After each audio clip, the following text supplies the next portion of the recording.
Bismillahirrahmanirrahim. Të dashur vëllezër, kujtojmë që herës që shkoi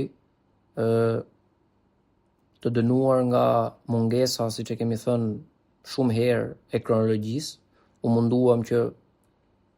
po përdorim kështu i term policor me fjalë të krehnim zonën, duke thënë çfarë është transmetuar për fundin e vitit 4 të profecisë dhe fillimin e vitit 5, dhe thamë që në momentin ku jemi, ajo që dominon si klim, po themi shoqërore dhe quasi politike, është tensioni. Profeti e kupton, sallallahu alaihi wasallam, që ata po i vinë, pra Kureshët po i vinë në të gjitha mënyrat, si për ta,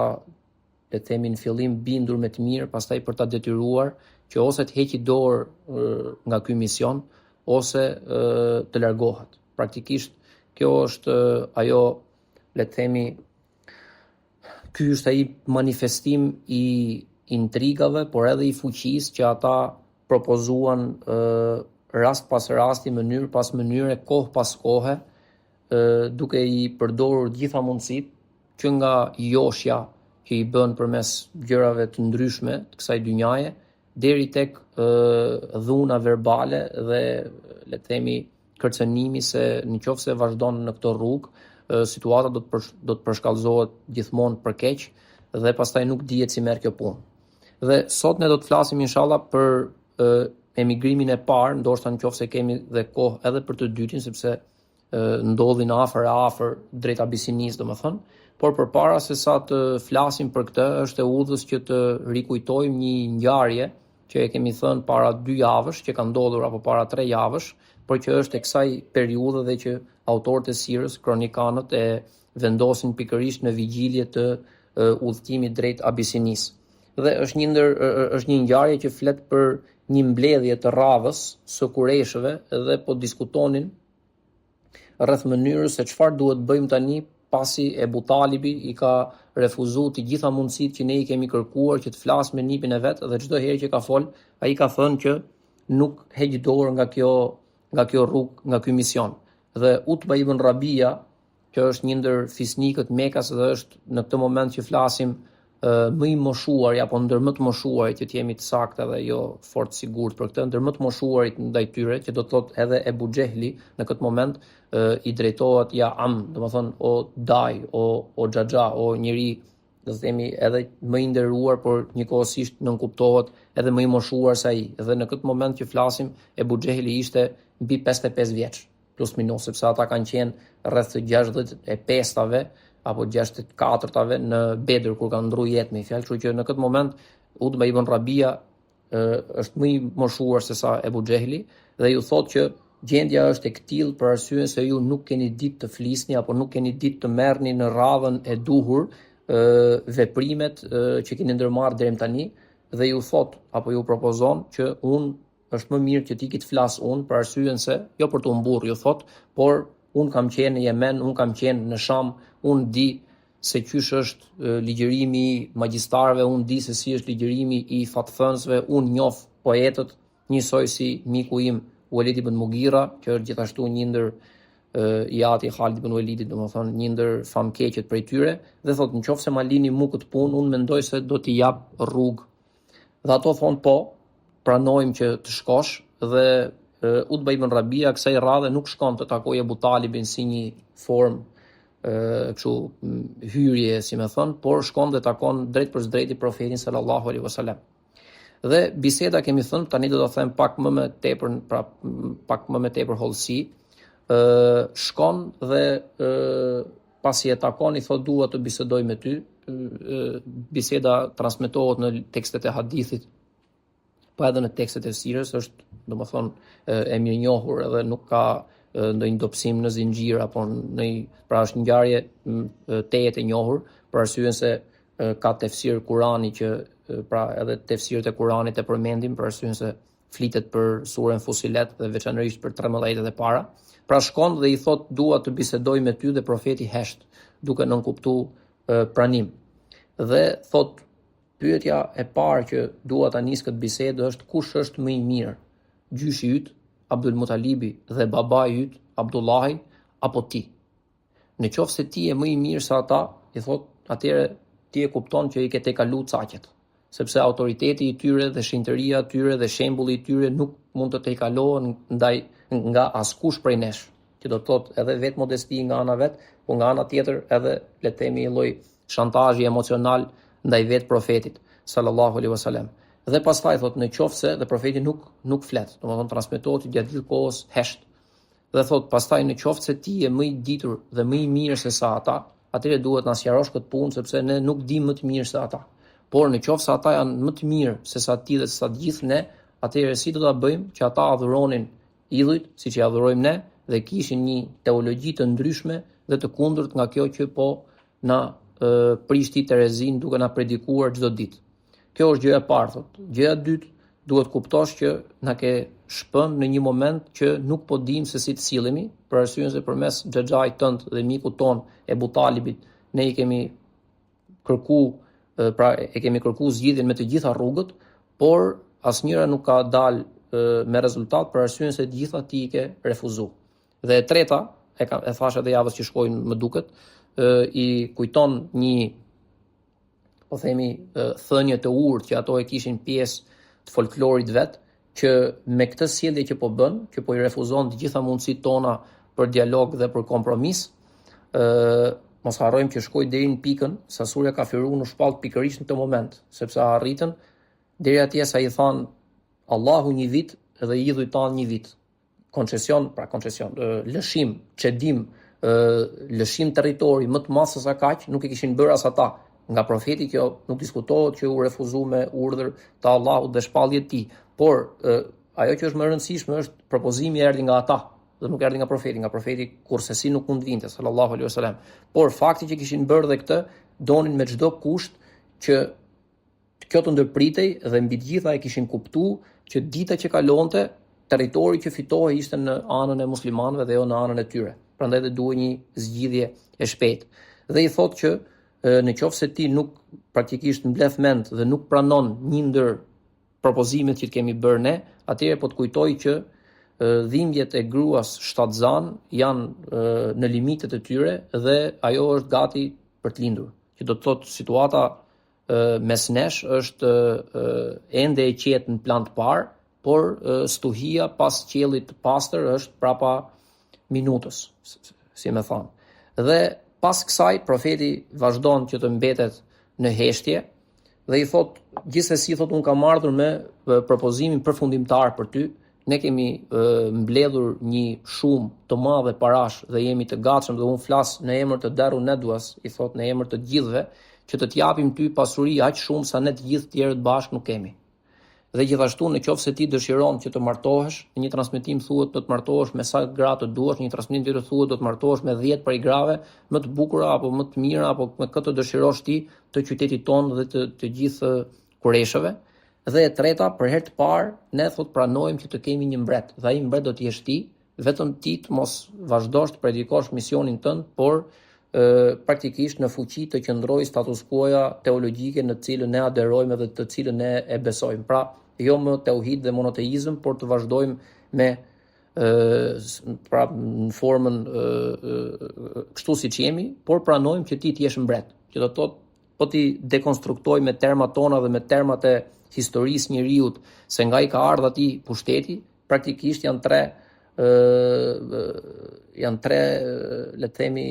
sprova njëra më e madhe se tjetra. Domethënë është pasuria, është femra, është gruaja me një fjalë dhe është mbi të gjitha pushteti. Pushteti ky i tretë është shumë i rëndësishëm edhe shumë i fortë praktikisht.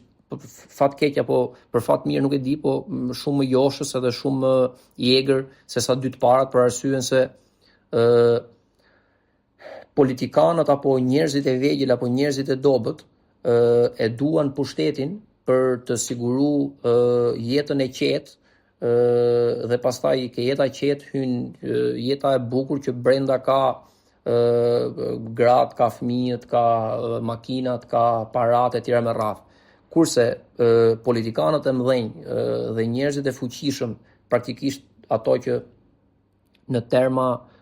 politike Aristoteli i quajnë kafsh politike, janë ata që e dëshirojnë pushtetin për hir të pushtetit. Këta politikanë të dytë dhe këta njerëz të dytë karakterizohen në një farë mënyre nga një moralitet deri diku më i madh se sa të parët, por nga ana tjetër politikisht janë shumë më të rrezikshëm dhe shumë më të fuqishëm se sa këto të tjerët. Për shembull, po bëj një diversion të vogël për ta kuptuar, po të bëjmë një lloj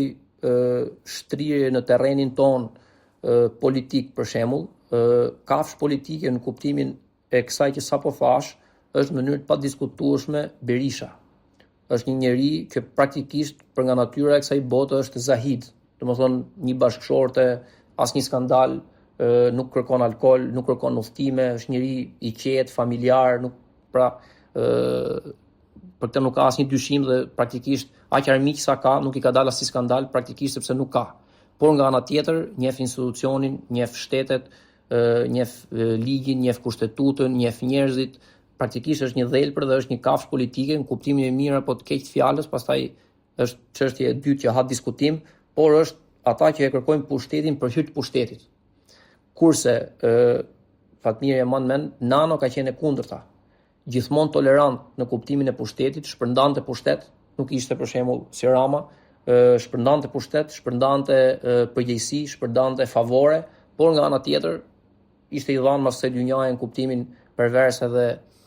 në kuptimin e një, le të themi, lëshimi ndaj veseve, kumarxhi, pianec e kështu me radhë. Këto janë gjëra publike, nuk është se po i them, edhe këto mund t'i themi edhe publikisht për arsyen se këto janë gjëra që janë bë publikisht. Që do të thotë këto dy lloj politikanë janë dy tipologji politikanësh dhe gjithmonë kanë qenë. Për jetën e kësaj bote dhe për popullatën që ata qeverisin, ky që është i dhënë mas kësaj dynjaje është më i rrezikshëm, për arsyen se hyn ke ajo kategori që Allahu i qunë në i fjalë njerëz që janë të prishur edhe që janë të dhënë pas kësaj dynjaje dhe të gjithë pushtetin, të gjithë rendin, të gjithë institucionin, të gjithë fuqinë e vet, të gjithë parën e vet e përdorin në funksion të kësaj po e quaj shijim të jetës, edhe pse është kështu formë banale edhe as pak elegante me thënë, kurse këto të tjerë këto janë më të rrezikshëm në një nivel superior, por që janë zahid në aspektin e dynjas dhe që e duan pushtetin vetëm për hir të pushtetit. Në këtë kuptim, pushteti është më i rrezikshëm për arsyen se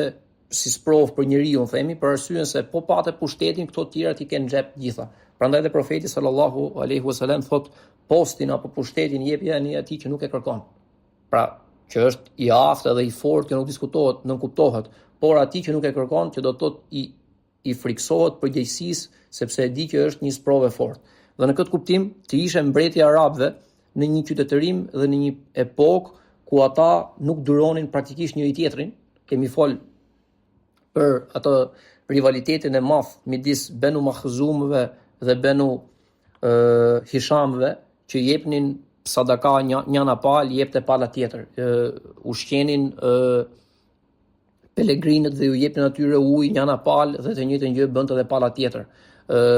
Mundoheshin që të ishin bujar ndaj udhëtarëve që vinin dhe të njëjtën gjë bënte edhe pala tjetër. Por Benu Makhzumët ju ra pesha sepse thanë tani këta pretendojnë se ne kemi një profet, gjë që ne nuk mund ta pretendojmë për arsyen se e para nuk kemi ndonjë që po pretendon nga mesi jon që është një tillë dhe nga ana tjetër shkatërron rendin kozmologjik apo shoqëror në cilin ne gjendemi, që do të thotë ata e ndjejnë të inferioritet edhe pse nuk e besonin atë që thoshte profeti. Në këtë kuptim, këto tre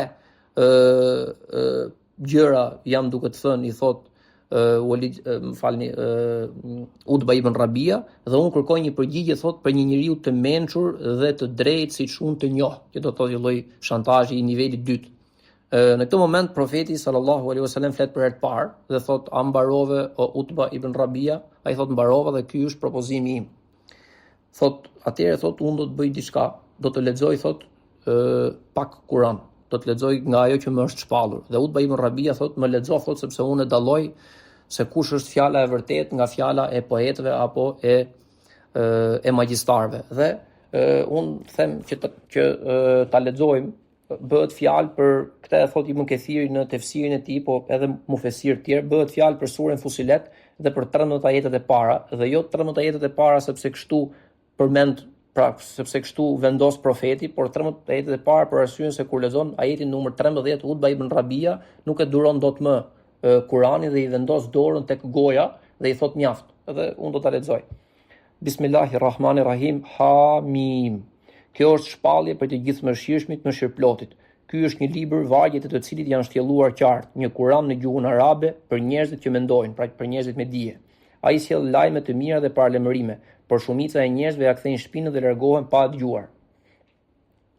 Ata thonë, ajo për të cilën ti na ferret nuk i arrin zemrat tona, sepse ato janë të mbrojtura mirë. Veshët tanë janë të shurdhër e midis nesh e teje ka perde, prandaj ti vepro si të duash, sepse edhe ne kështu do të veprojmë. Pra, ajeti 5 e përkthen në mënyrë sintetike atë që Utba ibn Rabia tha paraprakisht. Thuaj o Muhammed, në të vërtetë unë jam vetëm një njeri si ju. Mua më është shpallur që Zoti juaj është një Zot i vetëm. Andaj ecni në rrugën e drejtë që të çon tek ai dhe kërkoni falje prej tij. Mirë ata të cilët i shoqërojnë atij zota të tjerë, e të cilët nuk e japin zakatin dhe nuk besojnë në jetën tjetër. Ndërsa ata që besojnë dhe bëjnë vepra të mira, sigurisht do të kenë shpërblim pa ndërprerje. Thuaj, vallë, me të vërtetë ju e mohoni atë i cili ka krijuar tokën në 2 ditë dhe sajoni zotat barabartë me atë, ai është Zoti i botëve. Ai krijoi në tokë malet pa lëvizshëm që ngrihen lart, e bekoi atë dhe përcaktoi në të furnizimin për banorët e saj me mas për 4 ditë. Ky është shpjegimi për të gjithë ata që pyesin. Pastaj ai u kthye qiellit, që ishte në gjendje mjegullire, e i tha atij dhe tokës: "Eni të dy me hir a me pa hir?" Ata ju përgjigjën: "Erdhëm me gjithë dëshirë dhe të bindur." Ai krijoi 7 qiell në 2 ditë dhe çdo qielli i caktoi detyrat e tij. Qiellin më të afërt ne e zbukuruam me yje të shkëlqyer dhe i vu mëroje. Ky është urdhri i plotfuqishmit dhe të gjithë dishmit. Ky është përfundimi i ajetit 12. Deri tani janë të vërteta, po themi kozmologjike, dhe të vërteta mbi krijimin e Allahut dhe rububiyetin e tij pa dyshim. Ajeti 13 thotë: "Nëse ata shmangen, ti thuaju, ju paralajmëroj me rrufen që goditi fiset Ad dhe Themud." Në këtë moment ai vendos dorën. Ajeti 14 është kur atyre u erdhën të dërguarit nga çdo anë, duke u thënë mos adhuroni tjetër përveç Zotit. Ata thanë, sikur të kishte dashur Zoti ynë, ai do të kishte dërguar engjëj. Ne nuk besojmë në mesazhin tuaj. Tani në këtë moment ajeti 14 transmetohet që nuk lexohet, për arsye se në momentin kur profeti përmend popujt e Adit dhe Themudit, kuptohet që për një njeri si Utba ibn Rabia ishin të njohura në trajt legjendare dhe folklorike ndodhit se çfarë i kishin ndodhur këtyre popujve. Dhe në momentin që ai dëgjon këtë, ai e kupton që bëhet fjalë për një lloj shkatërrimi dhe këtë ai e di nga optika apo nga këndvështrimi apo nga dituria e vet që kishte për të kaluar. Sepse, siç e thash, ishte një njeri që kishte qenë shumë herë në Yemen, ishte një njeri që kishte qenë shumë herë në Sham dhe ishte ndër njerëzit e pakët në këtë moment që flasim në Mekë që dinin shkrim e këndim. Nga të gjithë besimtarët, Walid ibn Mughira, Utba ibn Rabia dhe Umar ibn Khattab ishin 3 kryesorë që dinin shkrim e këndim. Të tjerët pra kishin formim, ishin praktikisht dhelpra, ishin njerëz të fortë, por nuk kishin formimin e këtyre. Dhe Adi dhe Themudi janë 2 popuj, kur kemi fol për arabët që janë arabët e shkatruar që nuk kanë mbetur gjë prej tyre dhe arabët e mbetur që pastaj janë ato që quhen Mustariba, domethënë që janë arabizuar. Kemi thënë që to 2 popuj kanë qenë në jug të gadishut arabik dhe të Yemenit. Dhe në momentin që flasim, në atë kohë Yemeni ishte provincë e largët e qytetërimit arab, edhe pse ishte i besimit kristian dhe jo i dhujtar, për arsyen se ishte pjesë e mbretërisë aksumite të Nexhash, që do përmendim pak më pas. Edhe në momentin kur Utba ibn Rabia dëgjon këtë, i thot: "Unë duhet të largohem tani, por gjithsesi ti mendo për ato që të thash dhe largohet." Dhe historia përfundon duke shkuar tek Kureshët dhe ju thot që unë ju jap një këshill, që lindeni atë njeri në punë të vet, sepse ajo që dëgjova nuk ishte e zakont, pra ishte e pazakont dhe nuk ishte as fjalë poeti dhe nuk ishte as fjalë gjindi. Fjalë gjindi e kanë kuptimin, është në kuptimin, pra nuk është çështje magjie. Nuk më bëri magji dhe nuk është fjalë poeti, sepse ajo që dëgjova nuk është e zakont si gjërat e tjera që unë kam dëgjuar. Dhe këtu përfundon historia. Tani biseda midis Utba ibn Rabijes dhe profetit sallallahu alaihi wasallam kuptojmë që nga një anë ishte joshje, kërcënim dhe shantazh, nga ana tjetër ishte Kur'an. Në këtë kuptim me Kur'an e nisi, me Kur'an e bitisi. Dhe gjithçka që mund të kishte thënë profeti, do të kishte qenë pakrahasueshmërisht inferiore karshi Kur'anit, për arsyen se ligjërimi kuranor është ai që praktikisht meriton përparësi dhe hapësirën më të madhe ligjërimore që ai i pari, po edhe ne të tjerë duhet kemi. Dhe ajo e dyta që bie në sy, gjëja e dytë që bie në sy në këtë histori është që Utba ibn Rabia nga hyrja e historisë kuptojmë përmes nuancave që ishte ai që shkoi me pretendimet më të mëdha, duke I kritikuar Kureshët paraprakisht që nuk keni bërë maksimumi dhe nuk keni ditë flisni me të dërguarin, pra me Muhamedin, dhe nëse ma lini mu këtë punë, ta zgjidh siç dëshiroj unë, atëherë unë mendoj që do të ketë sukses, dhe kjo ishte praktikisht përpjekja që përfundoi më shpejt, praktikisht më shpejt përfundoi sa filloi. Për arsyeën se në 13 ajete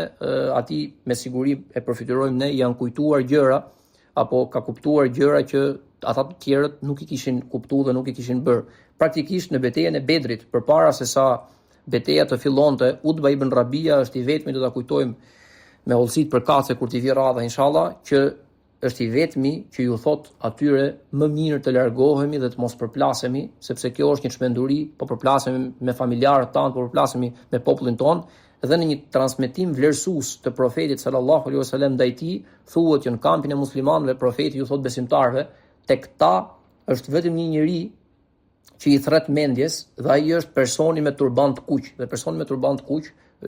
me turban të kuq rrem ishte Utba ibn Rabia, dhe thot në qoftë se kanë mend do t'i vënë veshin këshillës tij. Ky ishte shpallë, sepse profeti ato ishin rreth 300-400 metra larg, dhe thot në qoftë se kanë mend të tërhiqin do t'i vënë këshill, pra do t'i vënë mend këshillës tij, por ata nuk e dëgjojnë dhe Utba ibn Rabia vdes në Bedër, me fjalë është ndër ata që ndron jetë. Tani kjo është situata pas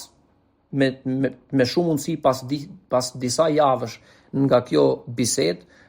profeti sallallahu alaihi wasallam transmetohet që I ka mbledhur gjithë besimtarët, gjithmonë në shtëpinë e Erkamit, siç e kemi sqaruar, dhe ju ka thënë që ju lejoj, nuk thot historia që më ka thënë Zoti im, pra nuk thot historia që më ka thënë Xhibrili, kjo nuk përjashtohet, thon historianët dhe kronikanët, por nga ana tjetër nuk përjashtohet as që kjo të jetë një përpjekje, një ijtihad, një mendim I vetë profetit sallallahu alaihi wasallam, dhe që Allahu ja ka ratifikuar me praktikisht heshtjen e tij duke mos shpallur argument ndryshues apo korrigjues apo refuzues apo kundërshtues, siç ka ndodhur me raste të tjera që disa edhe I kemi përmend apo do t'i përmendim. Dhe thot në shtëpinë e Erkamit ju kam mbledhur thot për t'ju thënë që është momenti që ata për jush të cilët kanë nevojë që të largohen nga qyteti për t'ju larguar dhunës apo trysnisë apo presionit dhe kanë mundësi të largohen nga këtu, atëherë ata mund ta bëjnë këtë. Unë ju them që të shkoni në një mbret I cili është një mbret I drejtë, tu është gjithashtu një tjetër hadith vlerësues ndaj Ahsumas apo ndaj Nexhashit. Javës që vjen inshallah do të flasim për Nexhashin me detaje, për arsyeën se ka edhe tek Taberiu dhe Ibn Hishami deklarata të ndryshme të sahabëve, kryesisht të nënës besimtarëve Ummu Seleme, nga e cila vijnë edhe shumica apo pjesa dërmuese e transmetimeve nga Abisinia. Thot do të shkoni në një mbretëri të krishterë, do të shkoni në një melek, në një mbret, në një malik, në një mbret të drejtë I cili nuk ndërhyn në punët individuale të subjekteve të qytetarëve të tij dhe ju garanton atyre lirinë e besimit. Atje do të jeni të lirë të adhuroni Allahun një dhe të vetëm dhe nuk do të përfshiheni në trysnin apo në dhunën apo në vështirësitë që gjendeni këtu. Këtu është historia dhe nuk tregohet fare, nuk ka asnjë argument që profeti të ketë përcaktuar një numër të posaçëm që do të largoheshin dhe mbi gjitha nuk tregohet, nuk ka dieni se I ka përcaktuar ai personat që mund të largoheshin apo që duhet të largoheshin. As ka rekomandu, as ka këshillu, as ka ndalu, as ka urdhëru, as ka nxit. Ata që dëshironin dhe kishin mundësi mund të largoheshin, ata që nuk dëshironin dhe nuk kishin mundësi nuk mund të largoheshin, pra nuk u larguan. Në këtë kuptim, ata që mendohet se kanë shkuar të parët janë midis 14, 15, 16 dhe 17. Dhe këto janë në emigrimin e parë, kurse në emigrimin e dytë, që pak më pas do ta përmenim, ata janë rreth 70 dhe 80 dhe në total plus minus bëhen 85-90 besimtar që janë në total në këto dy emigrime të parat. Mos harrojmë që 4 ishin besimtarë të cilët ishin të martuar në këtë moment dhe që shkuan çift, pra 4 besimtarë nga këto 12 burra që shkuan plus minus, dhe dy të parët janë Uthman ibn Affan dhe Ruqeja. Uthman ibn Affan ishte I pari dhe lideri I këtyre, pak më pas do të them pse ishte ky lideri I përzgjedhur, dhe Ruqeja ishte vajza e profetit sallallahu alaihi wasallam, dhe këto janë çifti I parë që shkojnë. Çifti I dytë është Ebu Hudhaife ibn Utba dhe Sehla, është bashkëshortja e tij. Këto janë sahab jo fort të njohur, por që kanë bekimin e madh që marrin pjesë në emigrimin e parë në Abisini. Çifti I tretë është Ebu Seleme dhe Umu Seleme. Këto Ebu Seleme dhe Umu Seleme janë dy sahab të mëdhenj të nderuar. Ebu Seleme është ndër ata sahab që ndron jetë ndër të parët në Abisini, dhe pastaj Umu Seleme shumë vite më pas bëhet nëna e besimtarëve dhe gruaja e profetit sallallahu alaihi wasallam. Amr ibn Rabia dhe Leila është çifti I katërt I sahabëve, dhe Amr ibn Rabia dhe Leila kanë një histori që tregohet në librat e sirës, edhe që ja vlen ta përmendim. Amr ibn Rabia ishte duke bërë gati plaçkat me bashkëshortën e tij, dhe transmetohet në historia është e vërtetë, transmetohet tek hadithet dhe tek vlerësimet ndaj Umar ibn Khattabit, dhe Leila, pra bashkëshortja, ishte duke përgatitur deven për t'u larguar. Duhet kuptojmë që ata nuk u larguan në mënyrë demonstrative, pra duke thënë që ne po largohemi drejt Abisinis, por nga ana tjetër, fakti që transmetohet se janë nisur natën, nga ana tjetër nuk është se kanë dash shumë që të merret vesh kjo, për arsyeën se nuk përjashtohej mundësia që edhe mund të ndaloheshin, të mund të mos lejoheshin për të larguar, për arsyeën se ngado që ta kthesh, kureshët përsëri ishin pakrahasueshmërisht më të shumtë në numër dhe më të fuqishëm, kurse besimtarët ishin shumë më pak. Dhe duke bërë gati deven dhe duke bërë gati plaçkat praktikisht, ne mund ta përfytyrojmë që binte në sy përgatitja për t'u larguar një herë për gjithmonë nga vatra familjare, për shkak se në kohën që flasim, praktikisht jo në kohën që flasim, po deri në fund të shekullit 19, të lëvizje dhe të largoheshe dhe të bëje praktikisht hijret dhe emigrim duke e braktisur vendin e lindjes dhe ku ishe rrit, ishte një gjë tmerrsisht e pazakont, e çuditshme dhe jashtëzakonisht e vështirë, për arsyeën se shumica dërmuese e njerëzve në të gjithë historinë e njeriut që kur ka kriju Allahu njeriun e parë dhe deri në përfundim të shekullit të 19, shumica dërmuese e njerëzve kanë ndru jetë, kanë vdek aty ku kanë lind. Dhe qytetërimi, njerëzimi, njerëzit, shoqërit nuk e kanë pasur vetëdijen, le të themi globale apo globaliste, që ne I përkasim një grupi dhe një shoqërie brenda një grupi dhe një shoqërie që është ajo botrore. Shumica dërmuese e njerëzve deri në shekullin e 19 e kanë besu të gjithë botën që fillon dhe mbaron tek vendbanimi, tek qyteza, ke qyteti I tyre, sepse kjo ka qenë në natyrën e gjërave. Në këtë moment që flasim, në gadishurin arabik, të largoheshe prej aty, ishte diçka, dhe nuk e egzagjeroj këtu, që praktikisht nuk ishte ndodhur asnjëherë me atë popull, me atë histori, me ata njerëz. Dhe çdo gjë që bëhet për herë të parë, praktikisht është, le të themi, trazuese, është e mundimshme, është e vështirë e tjera me radhë. Dhe aty transmetohet që kalon Umar ibn Khattab, Umri, dhe I thot, ja Leila, ku po shkoni? Dhe Leila I thot që ne do të largohemi, do të ikim, nuk I tregon se ku po shkojnë, por do të ikim nga këtu, dhe kjo është e gjitha për fajin tuaj. Dhe Umri transmetohet që tregohet praktikisht në një numër raportimesh që nuk është asnjëherë, pra nuk ka qenë nga ata që kanë dhunu fizikisht musliman dhe nuk ka pas sklever dhe nuk hyn tek njerëzit e këqij, momentin që flasim që ishin dhelprat praktikisht të kureshëve. Dhe Leila I thot që kjo është për shkak të jush, sepse ju nuk na lejoni që të adhurojmë Allahun një të vetëm, nuk na jepni lirinë që ne meritojmë dhe na dhunoni dhe po na largoni nga shtëpitë tuaja duke na detyruar që të lëmë gjithçka pas dhe të largohemi, të dalim në rrugë të madhe. Dhe Umri bën një pyetje, thot, deri në këtë pikë ka shku dhuna jon, pra deri në këtë pikë ka shku, ai thot deri në këtë pikë sa sheh apo edhe më tepër. Dhe ajo aty kupton, ngjarja tregohet nga vet Leila, bashkëshortja e Amr ibn Rabias, që është gjithashtu një sahab, them është gjithashtu një sahab për arsyeën se një 3-4 prej atyre që shkuan në emigrimin e dytë bën ridde, e lan fen, po do të flasim mas një 2-3 herësh, kanë disa prej tyre që kanë histori të veçanta me fjalë dhe fatkeqe, po njihen me emra ata dhe do t'i përmendim kur të vi rradha. Dhe Leila i thotë që kjo është e gjitha për fajin tuaj dhe ajo tregon që në sytë e tij pash një mëshirë dhe një njerëzillëk të pashembullt, i cili më tha, pra në momentin kur më tha që Allahu qoftë me ju dhe ne ju kërkojmë ndjes dhe iku. Aty e pashta që në sytë e umrit fshihej një mirësi dhe një butësi që ishte e kundërt me atë që ai tregonte në veprimet e përditshme dhe shkova tek bashkëshorti im dhe ja tregova këtë. Dhe ai me tallje më tha, dhe sepse unë i thash thotë që unë shpresoj që i biri i Khatabit Umri do ta pranoj Islamin për arsyeën se më tha këtë dhe unë pash mirësi tek sytë e tij. Dhe ai tha që ai më tha që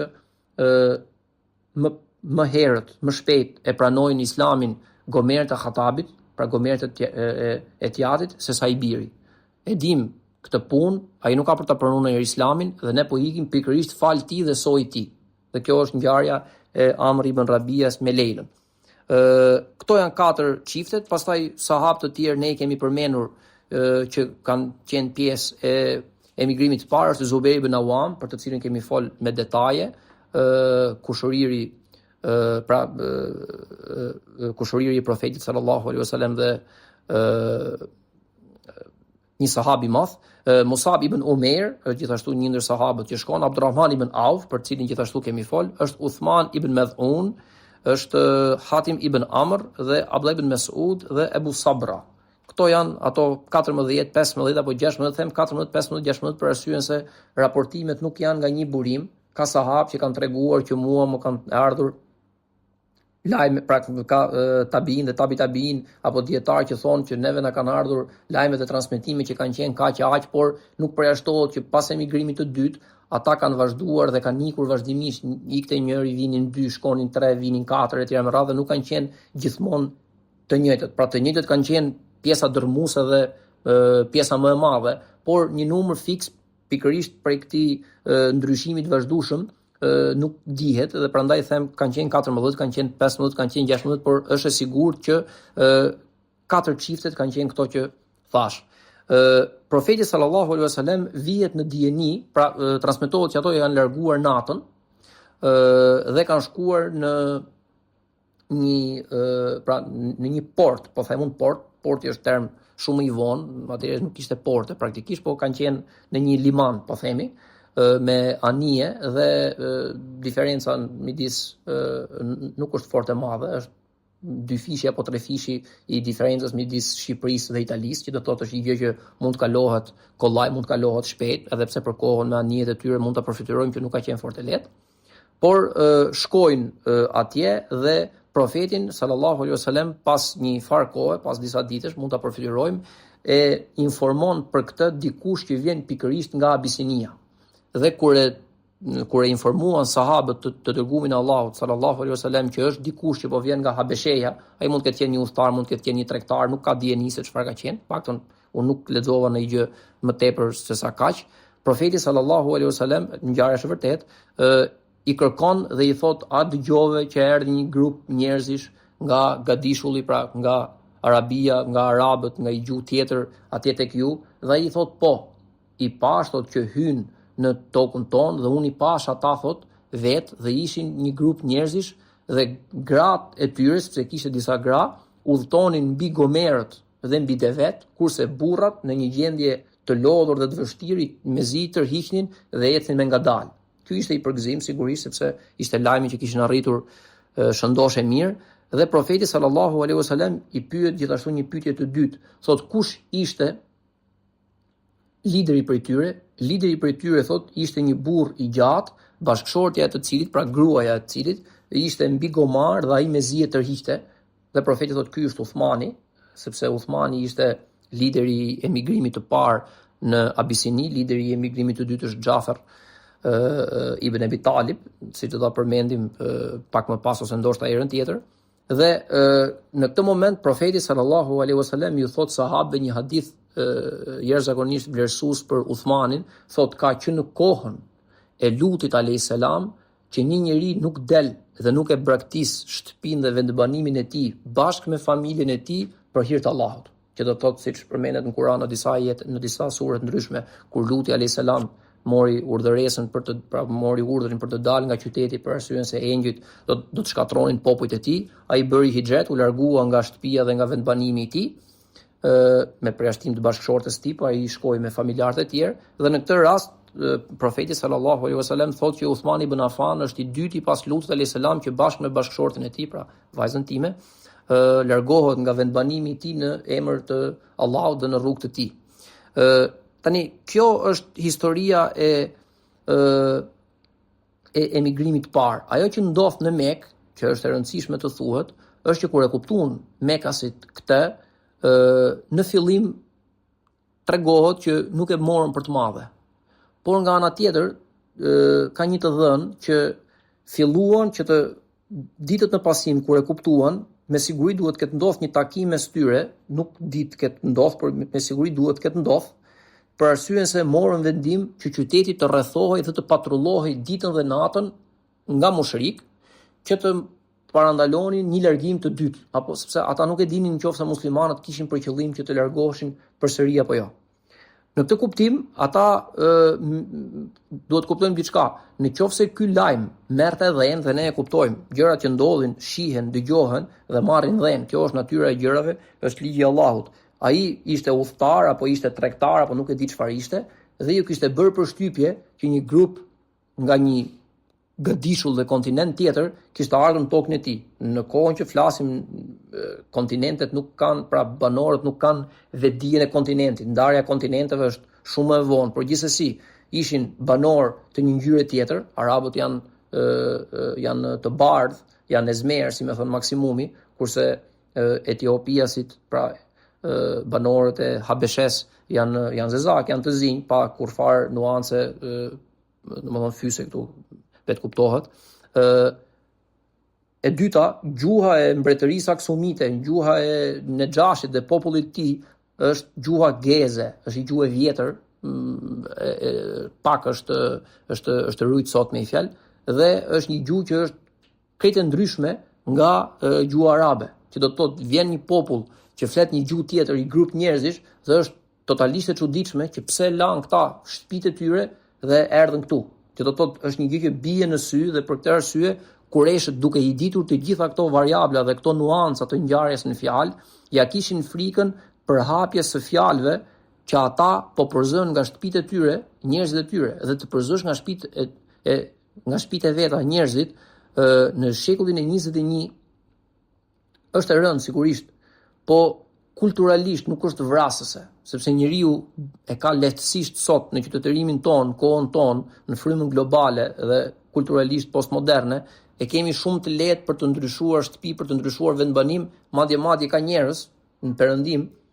kryesisht në Perëndim, po sidomos në Amerikë, në Shtetet e Bashkuara, që amerikanët një pjesë e madhe e tyre psikologjikisht e kanë të vështirë të jetojnë gjithë në të njëjtin vend. Dhe e kanë një formë zbavitje që për çdo 2-3 vjet të ndryshojnë shtet, pra shtet brenda Shtetet e Bashkuara të Amerikës, të ndryshojnë punë, të ndryshojnë natyrën e veshjeve, të ndryshojnë natyrën e ushqimit, dhe brenda Shtetet e Bashkuara sigurisht që ka areale të ndryshme kulturore. Në momentin që flasim, në qytetërimin që flasim, deri në fundin e shekullit të 19, e gjithë historia e njerëzimit, pavarësisht kontinentit, pavarësisht qytetërimit, pavarësisht fesë, pavarësisht ngjyrës, pavarësisht gjuhës, të gjithë popujt karakterizohen nga bindja dhe nga natyrshmëria që njeriu vdes aty ku lind. Dhe në këtë moment që flasim, fakti, pra kur them në moment që flasim, është shumë larg nga momenti që flasim, pra nga momenti që jetojmë ne. Bëhet fjalë për 14 shekuj e kusur.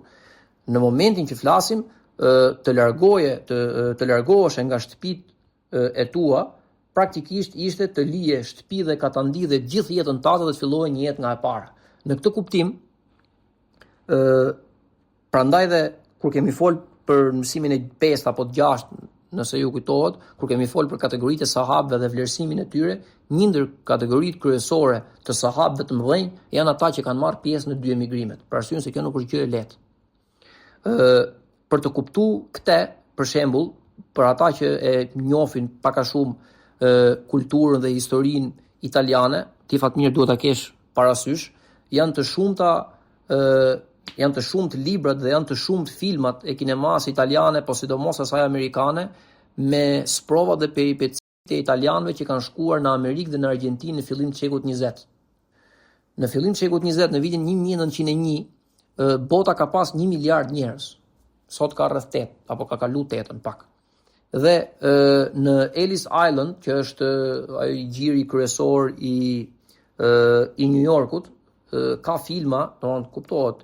ekranizime të vona, por ka dhe dokumentar me ekranizime dhe me pamje reale të njerëzve që vinin nga Italia dhe kryesisht nga jugu i Italisë, drejt New Yorkut, drejt Amerikës, por më pas një pjesë e madhe e tyre shkuan edhe në Argjentinë. Prandaj edhe një përqindje e madhe e popullit të Argjentinës janë italianë. Fund shekullit 19, fillimi i shekullit 20, pra vitet 1890, 1900-1910. Dhe të kuptosh,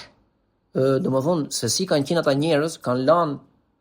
Italinë, kanë lanë vendin e tyre dhe kanë shkuar në Amerikë, ti shohësh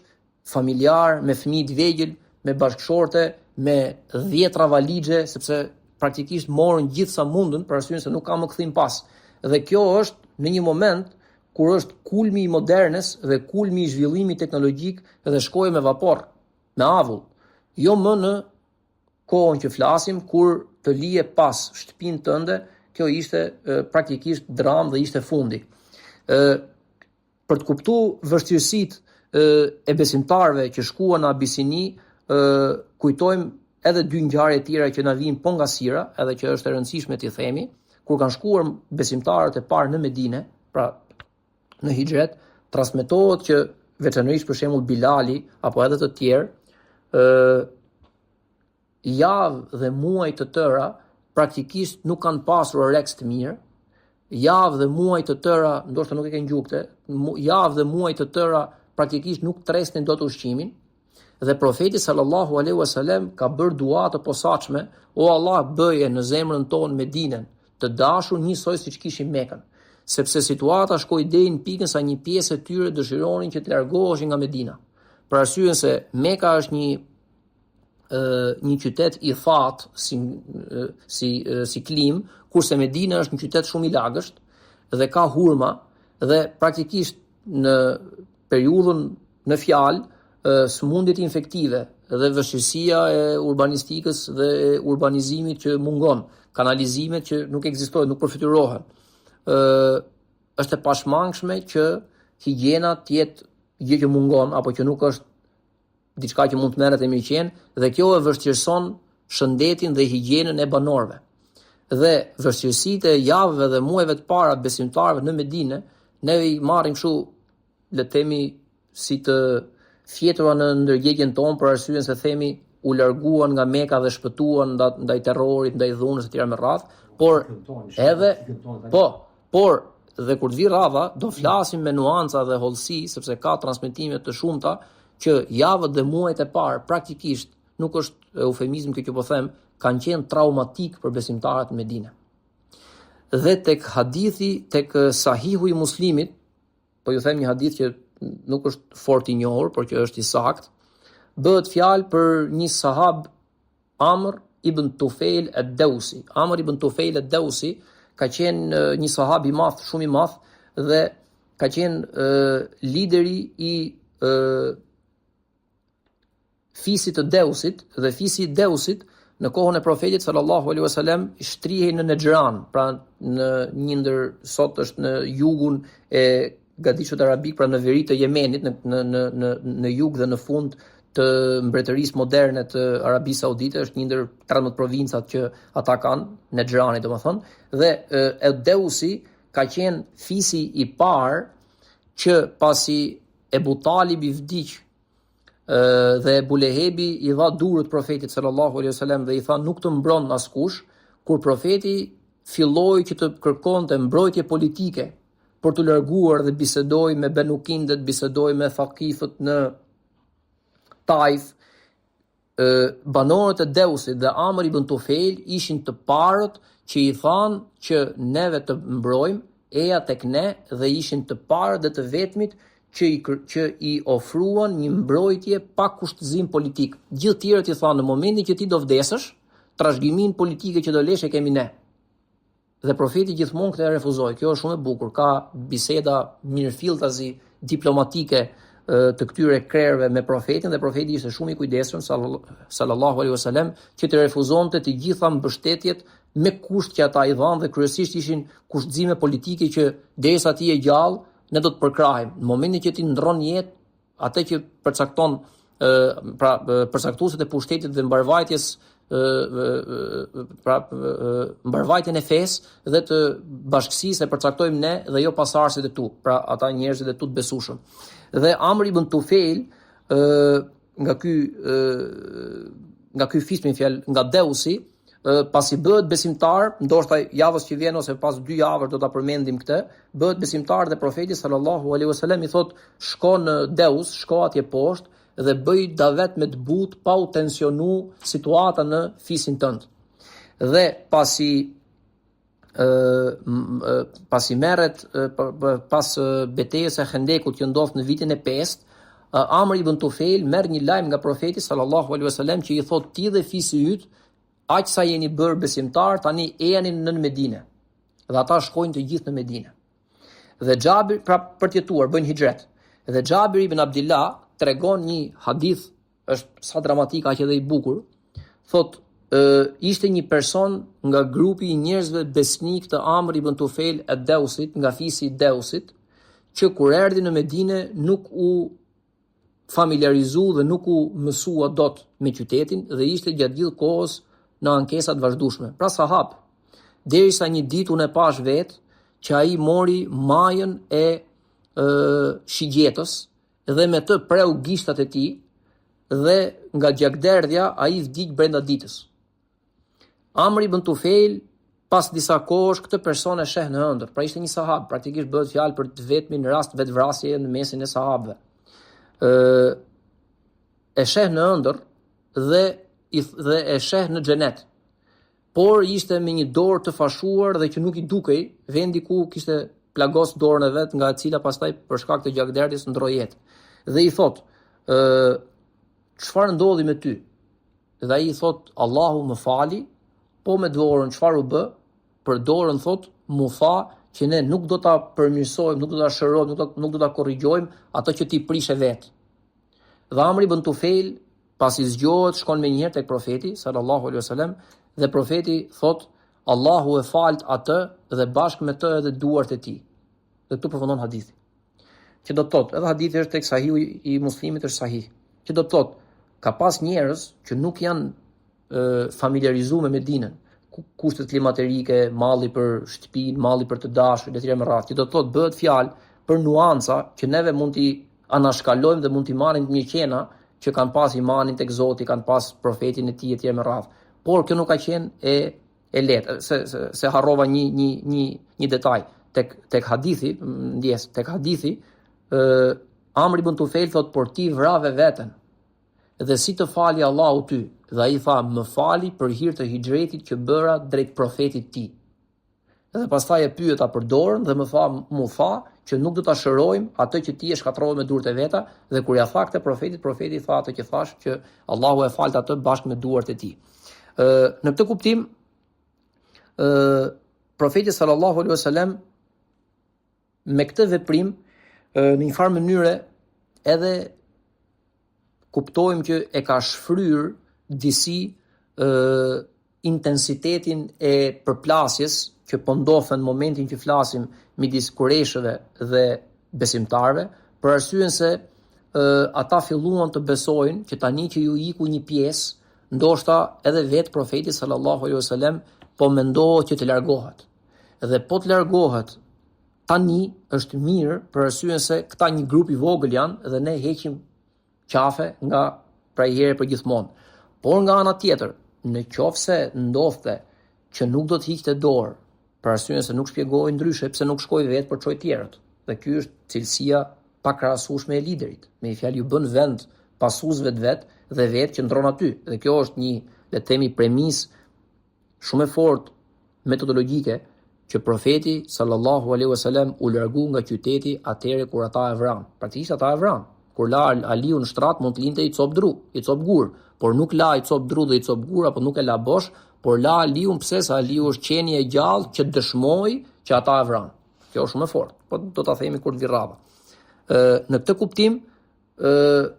në qoftë se nga ana tjetër besimtarët dhe profeti sallallahu alaihi wasallam vendosnin që të largoheshin të gjithë, atëherë këtu kishin të bënin me një skandal për arsyeën se do ta merrnin vesh gjithë dynjaja, që Kureshët për herë të parë në gadishën arabik që kanë qenë bujar dhe njerëz të virtytit kanë larguar nga vatrat e tyre njerëzit e tyre, po nga ana tjetër, nga pikpamja demografike, nuk kishin luksin Mekasit, Kureshët dhe qyteti i Mekës që të humbnin një numër të tillë të konsiderueshëm siç ndodhi. Ngjarja e radhës që transmetohet në këtë rend, në këto javë, në këto ditë, në këto muaj, është ajo e Kisatul Garanik, të cilën, apo thënë ndryshe e vargjeve satanike, të cilën unë do ta shtjelloj shkurtimisht javën që vjen, jo sot, për arsyeën se sot nuk du ta humb intensitetin e kronologjisë midis emigrimit të parë dhe emigrimit të dytë, sepse nuk ka dhe shumë detaje dhe them që ti mbyllim të dy emigrimet sot. Ngjarja që ndodh është një ngjarje e mirënjohur dhe anën e mjegullt edhe domethënë më dyshjet edhe vështirësitë edhe pikat e nxehta do t'i sqarojmë javës që vjen inshallah. Ngjarja është e tillë që një ditë profeti sallallahu alaihi wasallam ishte duke lexuar Kur'an, nuk po falej, por po lexonte Kur'an me zë ndaj besimtarëve pranë Qabes, pra pranë haremit, dhe transmetohet që të pranishëm ishin edhe 10, pra kanë qenë më tepër se 100 apo 200 jo besimtar, praktikisht pjesë e madhe e qytetit, kanë qenë të pranishëm dhe po dëgjonin. Ngjarja transmetohet që jo besimtarët dhe kryesisht më të rëndësishmit, dhe kush ishin më të rëndësishmit, ka qenë Utba ibn Rabia, ka qenë Walid ibn Mughira, ka qenë Nader ibn al-Haritha, ka qenë Walid ibn Uqba dhe mbi të gjitha ka qenë Umayya ibn Khalaf. Pse ka qenë Umayya ibn Khalaf, do ta them pak më pas. Dhe profeti sallallahu alaihi wasallam ishte duke lexuar surën Najm. Dhe surja Najm është surja numër 53, me sa kujtoj. Dhe unë them që është e udhës ta lexoj që nga ajeti 19 ku transmetohet që ata e dëgjuan, sepse këtu në ajetin 19 dhe në ajetin 20 fillon ai problemi, po them problemi shkurt sepse javën që vjen do ta them se për çfarë bëhet fjalë. Dhe Bismillahirrahmanirrahim, ajeti 19 dhe më tutje deri në fund, ka 63 apo 4 ajete e gjithë surja, 62, thotë po menatin, më falni, a keni parë Latin dhe Uzun, po menatin, të tretin dhe të fundit të kësaj trinie idhujsh. Mos harrojmë Menati, Uza, Lati, bashkë me Hubelin, ishin 4 idhujt kryesor që Kureshët dhe Mekasit kishin. Vallë për ju janë djemt, ndërsa për atë vajzat. Kjo është një ndarje pa drejtë, sepse Allahut ata i atribuonin që melajket, engjëjt janë vajzat e Zotit, ndërsa vetë kur kishin gratë shtatzanë dëshironin që të ishin djem. Kjo është një ndarje pa drejtë. Këta janë vetëm emra që ju keni ngjitur idhujve, ju dhe të parët tuaj, kurse Allahu nuk ju ka dërguar për ta asnjë provë. Ata ndjekin vetëm hamendjet dhe atë që u ka qefi, ndonë se u ka ardhur për Zotit tyre udhëzimin për rrugën e drejtë. A do të ketë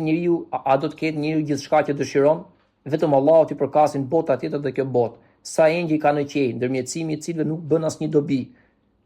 Vetë se pasi të jap leja Allahu, për këtë doj dhe këtë dëshiroj vetë. Vërtet, ata që nuk besojnë në jetën tjetër, u japin engjëve emrave femëror. Ata nuk kanë asnjë njohuri për këtë, por ndjekin vetëm hamendjen, ndonse hamendja nuk mund ta zëvendësojë as pak të vërtetën. Praktikisht në origjinal këtu është hamendja nuk ka asnjë mundësi për ta konkuruar të vërtetën, jo vetëm mund ta zotroj, pra nuk është tërësisht ajo jugni, është tërësisht e çarmatosur ndaj të vërtetës. Pra nuk ka midis tyre lojë. Andaj ti o Muhammed largoju prej atij që i kthen kurrizin Kuranit dhe që dëshiron vetëm jetën e kësaj bote. Kaq arrin gjithë dia e tyre. Në të vërtetë Zoti yt i njeh më së miri ata që janë shmangur nga rruga e drejtë dhe ata që ndjekin rrugën e drejtë. Allahu i përket gjithçka gjendet në qiell dhe në tokë për të dënuar ata që bëjnë keq sipas veprave të veta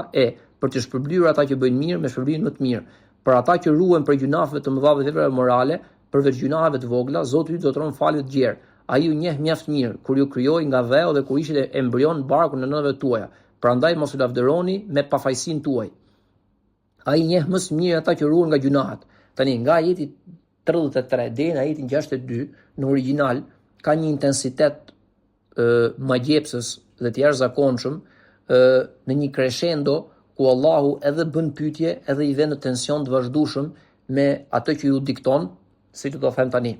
A e ke dhënë re atë që shmanget nga e vërteta dhe jep pak dhe pa dëshirë, a i dia i vallë gjërat e padukshme, pra a e dia i të fshehtën dhe i sheh ato, vallë, a nuk ka dëgjuar si për atë, a nuk ka dëgjuar ai për atë që thuhet në shkrimet e Musait dhe të Ibrahimit, i cili i plotsoi detyrimet e tij, sa askush nuk do t'i mbar gjunahet e tjetrit, dhe se njeriu do të ketë vetëm atë për cilën ka punuar, se përpjekjet e tij do të shihen dhe se do të marrë shpërblim të plot, dhe se Zoti yt dhe se tek Zoti yt do të jetë kthimi. Sa i jep gazin dhe vajin, pra ai jep gazin dhe vajin, ai ju bën të qesh dhe ai ju bën të qaj, është përkthimi më i mirë,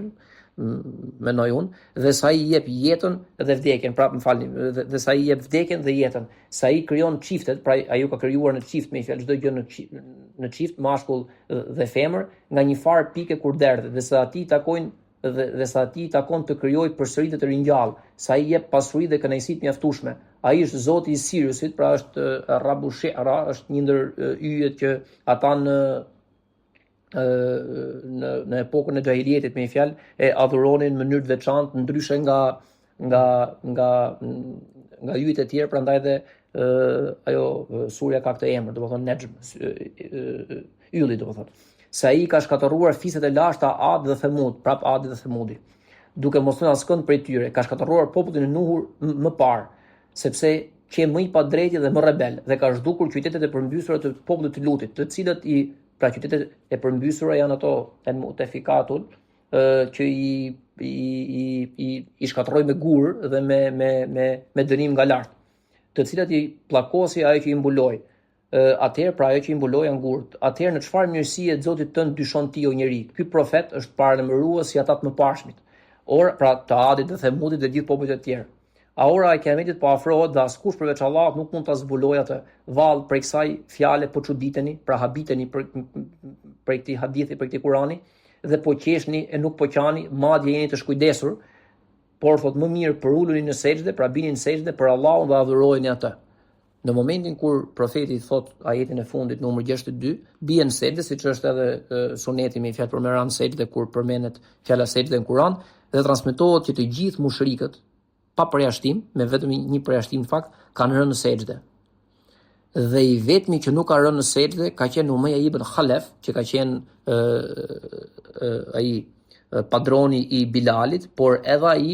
që të mos ishte, le të themi, i ndryshëm nga të tjerët, mori pak dhe vendosi në ballë dhe thotë e bëra dhe unë timen dhe u largu. Por në momentin kur profeti sallallahu alaihi wasallam është ngritur nga sejdja, ajo ka qenë situata më e nder, sepse ata janë ngrit gjithë dhe kanë thënë që kjo është magji. Nuk e dim si ram në sejdë, por mënyra se si ti na fole, kjo është magji.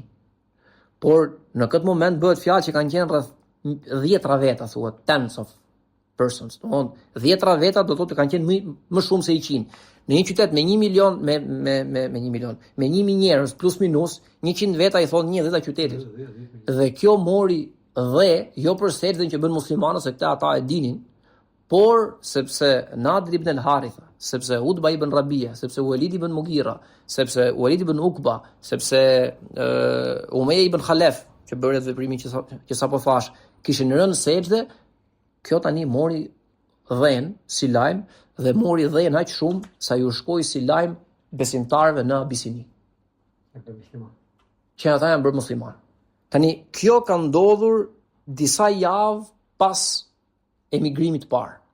Në momentin kur aty nuk ju erdhi lajmi që profeti lexoi surën Nejm dhe ajeti i fundit thuhet që binin në sejdë dhe ata ranë në sejdë dhe pastaj thanë që kjo është magji. Lajmi u bë qimjetra, merret me mend, u bë që ata të gjithë bën sejdë dhe kanë pranuar fen dhe ata u falën praktikisht bashkë me profetin sallallahu alaihi wasallam. Në këtë moment, nga emrat që dëgjuan ata atje, ata thanë në qofse, edhe transmetimi janë saktë, ata thanë në qofse kanë bërë sejdë këta persona, atëherë davaja u fitu, më të mirë se këta s'ka, më të fortë se këta nuk ka, atëherë po të kthehemi ne, është më mirë. Dhe nga këta 15-16, me përjashtim të 3-4 prej tyne, shumica janë kthy. Dhe ata që nuk janë kthy, janë ata të cilët nuk tregohet me emra, pra nuk tregohet me emra, tregohet për shembull që Zubri ibn Amir u kthy, Uthmani u kthy, po nuk tregohet fikse kush mbeti prej atyne, ose të paktën unë me tekstet që kam deri tani nuk e kam lexuar me fjalë, por në përgjithësi thuhet që ata që nuk erdhën direkt nuk ishin të mundur të udhtonin me një herë pas atij udhtimi sfilitës që shkuan me fjalë, se ishte e vështirë dhe i herë për i herë nuk shkuan dhe kërkonin lajme. Tani në momentin kur këta janë kthy dhe janë kthy me një herë pasi morën këtë lajmin, në hyrjet të Mekës dhe në rrethinat të Mekës kanë pyet njerëz që kanë thënë a janë bërë musliman këta? Dhe njerëzit që janë përgjigjë, dhe Uthman ibn Affani ka qenë ai që bashkë me Rukejen u kthy me fjalë dhe nuk shkuan më, sepse një pjesë e tyre u kthyn mrapsh, dhe një pjesë e tyre nuk u kthyn. Uthman ibn Affan ka qenë ai që ka zhvilluar bisedimet me këta njerëz dhe i kanë thënë që jo, ne e dim çfarë ka ndodhur, por nuk janë bërë besimtar ata, por e kanë akuzuar profetin për pra Muhamedit, nuk dihet se kush janë ata, po beduin kanë qenë ata që me cilët ka fol Uthmani me fjalë, e kanë akuzuar prapë për magji dhe asnjëri prej tyre që po thonë jo nuk është bërë musliman.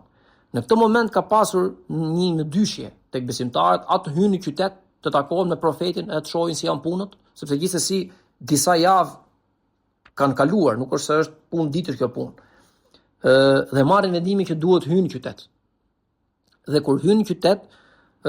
tregohet për fjalë që edhe Mekasit u kënaqën që i pan që ato u kthyn, kurse profeti u habit. Nuk ka transmetime dhe hadithe të drejtë për drejta kronologjike se çfarë ka ndodhur konkretisht, por ajo që kuptohet është që në këtë moment, pasi ata folën me besimtarët se si ishte gjendja atje,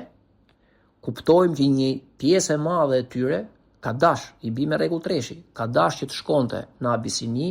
por më dyshja e panjohura i ka friksuar dhe nuk kanë shku.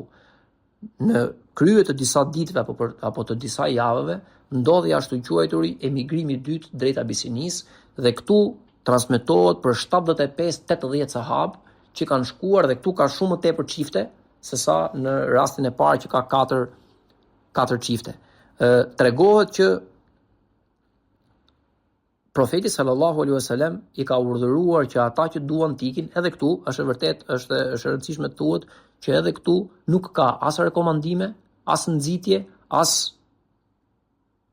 urdhra, as ndalesa nga ana e profetit. Kush dëshironte mund shkonte, edhe pse kuptohet, merret me mend që të gjithë ata ishin një mall dhe një material njerëzor jashtëzakonisht i shtrenjtë për profetin sallallahu alaihi wasallam në Mekë, por nga ana tjetër të largoheshin drejt Abisinis, ishte një mundësi e madhe për ta adhuruar Allahun të vetëm dhe në qetësi, për arsyeën se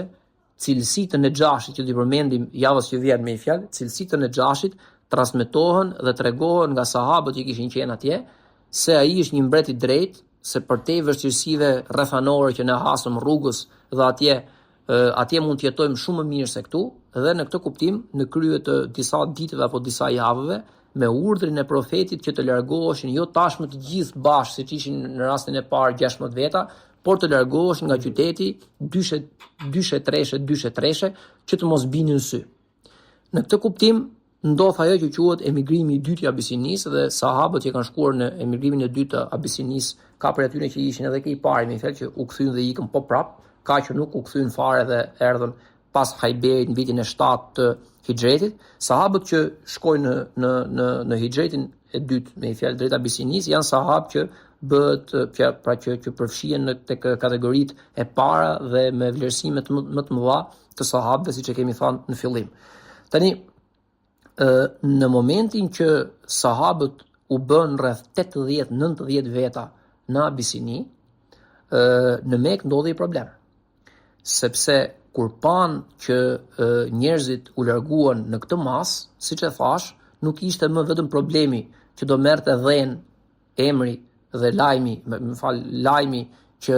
këta praktikisht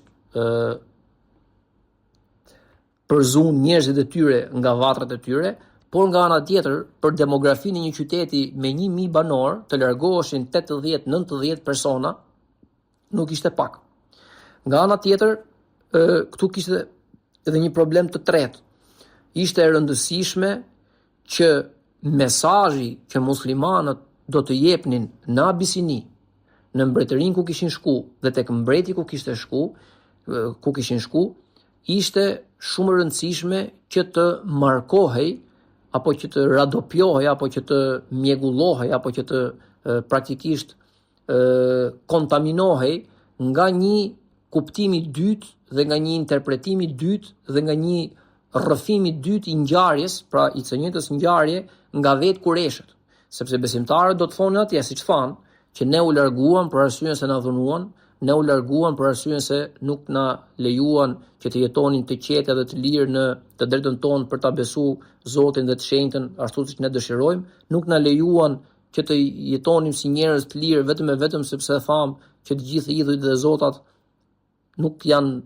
le të themi objekte adhurimi, por Allahu është ai që meriton të gjithë besimin dhe adhurimin ton, kurse nga ana tjetër, në qoftë se ky lajm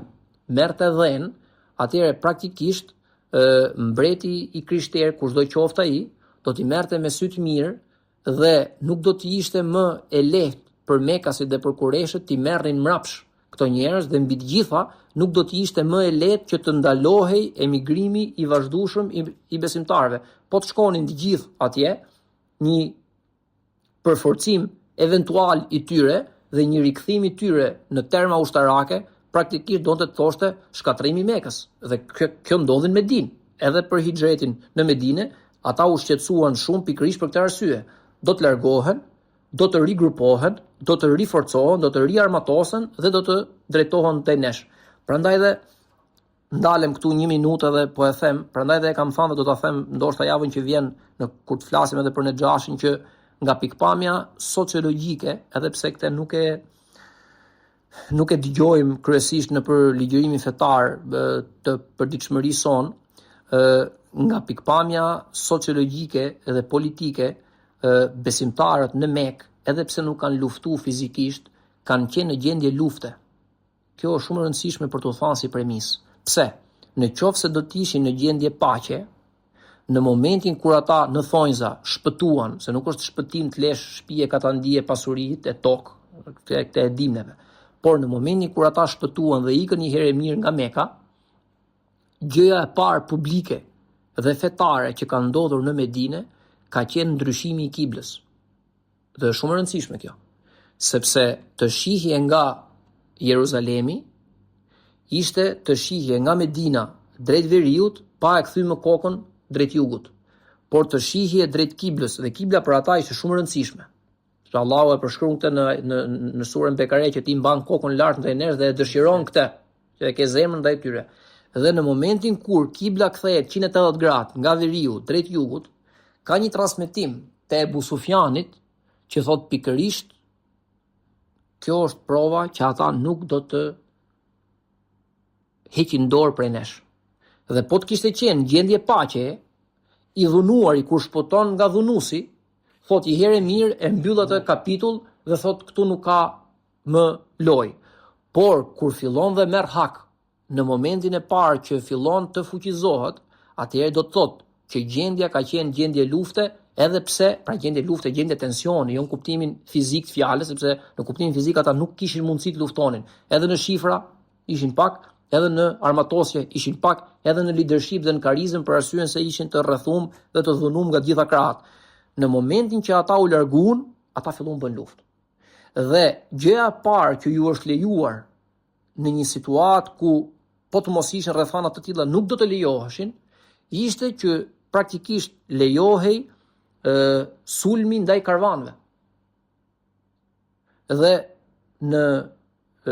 ligjërimin orientalist, një ndër etiketimet e turpshme dhe të pavërteta ndaj profetit sallallahu alaihi wasallam është që ka qenë cub karavanësh, sepse është e vërtet që muslimanët në Medinë kanë sulmuar disa karavane kureshe kur shkojnë ata në udhtimin e veriut, me fjalë udhtimin e dimrit të derës, siç e përmend Allahu në Kur'an,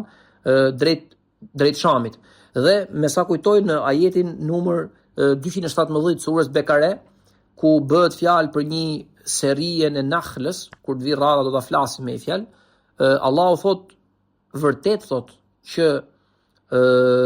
vrasja në muajt e shenjtë, po e them shkurt, po do vi radha se do të fsir ky hadith dhe ka ky ajet edhe ka sfond, ka kontekst. Vërtet thot ajeti 217. Ndoshta është më mirë ta lexoj me një fjalë, po vërtet më sa kujtoj thot që është mëkat, por të ndalohen njerëzit nga adhurimi në rrugën e Allahut është një gjunah akoma dhe më i madh. Por është më mirë ta lexojmë të plot pa gabime, të pyesin ty, po Bismillahirrahmanirrahim, të pyesin ty për muajin e shenjtë dhe luftën e të, thuaj luftimin atë kohë gjunah i madh, por pengimi i njerëzve për udhës së Allahut, mohimi i tij, pengimi i njerëzve nga vizita e xhamisë shenjtë, pra e Qabes, dhe dëbimi i banorëve të saj nga ajo janë gjunah më i madh tek Allahu, kurse adhurimi i idhujve është gjunah më i madh se vrasja. Ata vazhdimisht do të luftojnë kundër jush, pra Mekasit, që të mund t'ju largojnë nga besimi juaj. Ata që e mohojnë fen dhe vdesin si mohues, veprat e tyre të mira do të humbasin në këtë botë dhe në tjetrën. Ato do të jenë banorë të zjarrit ku do të qëndrojnë përgjithmonë. Ky është një ajet i Kuranit Medinas. Dhe në këtë moment, nëse do të kishte qenë gjendje paqe, Allah do të përgëzonte besimtarët me shpëtim, do t'i përgëzonte me xhenet për durimin dhe ajo do të ishte një kapitull i mbyllur. Fakti që gjëja e parë që besimtarët menduan në Medinë se çfarë të bëjmë ishte të rigrupohemi, që të rikthehemi të marrim qytetin, sepse asnjëri prej atyne nuk u largua me dëshirë dhe asnjëri prej atyne nuk u largua me bindje që nuk do të kthehej më. Transmetohet që kur vetë profeti sallallahu alaihi wasallam ka dalë me Abu Bekrin dhe me atë udhëfysin nga qyteti, transmetohet që është kthyr një herë për herë të fundit, e ka pa dhe ka thënë me veten e vet që po të mos ishin këto rrethana, unë nuk do të braktisja kurrë. I ka thënë Mekës. Praktikisht. Dhe në këtë kuptim, emigrimi i dytë në Abisini nga pikpamja demografike ishte një goditje e madhe për Mekasit, për arsyeën se më prapa ne themi që ikën 80 veta, 90 veta. Në momentin që flasim, ata nuk e dinin në qoftë se ky numër, kjo shifër do të shtohej apo jo. Prandaj dhe nga frika se si do të ishin zhvillimet në Abisini dhe bisedimet me Nexhashin me fjalë, Mekasit bëjnë një veprim, edhe do ta themi edhe këtë, edhe këtu do të mbyllim, dërgojnë në një farë mënyrë një delegacion. Mblidhen në Deru Nedwa, bëjnë bisedime dhe zgjedhin 2 njerëz që të shkojnë atje. Është Amr ibn al-As i pari dhe i dyti është Imara apo Umara ibn Walid ibn Mughira. Këtë të dytën e kemi përmend kur kemi thënë që një ndër mënyrat se si, dhe kjo është mënyra më e çuditshme, edhe po e them vetëm e çuditshme sepse meriton dhe një term tjetër, po është më mirë të flasim një herë me eufemizëm, është mënyra më e çuditshme se si ata menduan që të mbyllin gojën e profetit sallallahu alaihi wasallam përmes Abu Talibit, sepse shkuan dhe i thanë Abu Talibit, ne kemi Umara ibn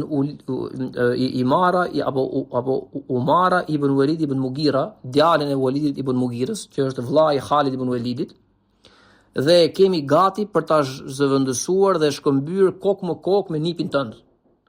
Ne t'japim ty Imarën, ti na jep ne Muhamedin. Dhe ti bëj çfarë të duash me Imarën, ne bëjmë çfarë të duash me Muhamedin. Praktikisht ne eliminojmë nipin tënd, ti elimino nipin ton, djalin ton.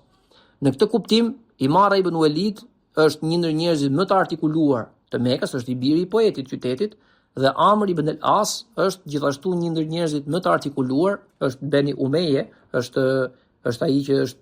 çirusi i Egjiptit, dhe të dy këta shkojnë tek Nexhashi. Gjëja e fundit që po them është që shkojnë tek Nexhashi me qëllim